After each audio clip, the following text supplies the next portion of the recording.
வணக்கம். என் பேர் அப்துல் ஆசிஃப். நான் ஸ்விஸ் லீக்னா என்னென்னா, ஸோ இது இதுவும் ஒரு ஈவெண்ட் தான் கேட்டகிரி.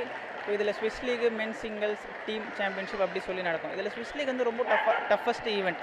ஸோ இதில் என்னென்னா மிக்சிங் எல்லாருமே உமன் அண்ட் மென் எல்லாருமே விளையாடுவாங்க. எல்லாம் 17 கண்ட்ரி வந்திருக்கு, எல்லாருமே விளையாடுவாங்க. ஸோ டஃப்பாக இருக்கும். யார்கிட்ட வருவாங்க சொல்ல முடியாது. ரொம்ப டஃபஸ்ட் ஈவெண்ட், டஃப்பாக இருக்கும்.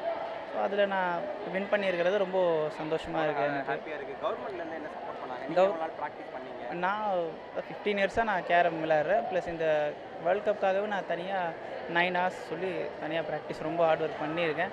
ஹார்ட் ஒர்க் பண்ணி ப்ளஸ் அதுக்கப்புறம் எனக்கு 1 லேக் தேவைப்பட்டது இதில் வேர்ல்ட் கப்பில் பார்ட்டிசிபேட் பண்ணுறதுக்கு. ஸோ அது என்னால் பண்ண முடியாத சுச்சுவேஷன் ஆகிடுச்சு. அதுக்கப்புறம் உதயநிதி சார் இந்த மாதிரி ஸ்கீம் இருக்குன்னு தெரிஞ்சது. உதயநிதி சார் கிட்டே நம்ம பேசி அப்பாயின்மெண்ட் வாங்கி அவர் வந்து எனக்கு ரொம்ப சப்போர்ட் பண்ணார். 1 லேக் தான் எனக்கு தேவைப்பட்டது. அதுக்கப்புறம் 1.5 50,000 அவர் எனக்கு எக்ஸ்ட்ராவாகவே கொடுத்தாரு. ரொம்ப சந்தோஷமாக இருந்தது. அந்த டைமில் எனக்கு ரொம்ப ஹாப்பியாகவும் இருந்தது. ப்ளஸ் ஓகே நம்மளால் இனிமேல் நம்ம பார்ட்டிசிபேட் பண்ண போகிறோம்னு சொல்லி ஒரு கான்ஃபிடென்ட் வந்தது. அதுக்கப்புறம் திருவட்டூரில் எம்எல்ஏ கேபி சங்கர் சார் அவரும் எங்களுக்கு 50,000 கொடுத்து இன்னும் ரொம்ப கான்ஃபிடென்ட் லெவலில் கொஞ்சம் ஏற்றி விட்டார். ஸோ அது ரொம்ப யூஸ்ஃபுல்லாக இருந்தது எனக்கு வின் பண்ணுறதுக்கு விளையாடுறதுக்கு. கவர்மெண்ட் இந்த சப்போர்ட்லாம் தாண்டி உங்களுக்கு ப்ராக்டிஸாக இருக்கட்டும், உங்களை தொடர்ந்து எவ்வளோ பேர் ப்ராக்டிஸ் பண்ணிட்டு இருக்காங்க? எப்படி கேரம் வந்து இம்ப்ரூவ் ஆகுதுன்னு நினைக்கிறீங்களா?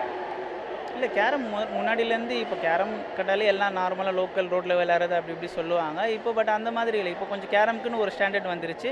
ஸோ எப்போ உதயநிதி சார் வந்தாரோ அதுலேருந்து கொஞ்சம் இன்னும் ரொம்ப இம்ப்ரூவ்மெண்ட் ஆகிடுச்சு.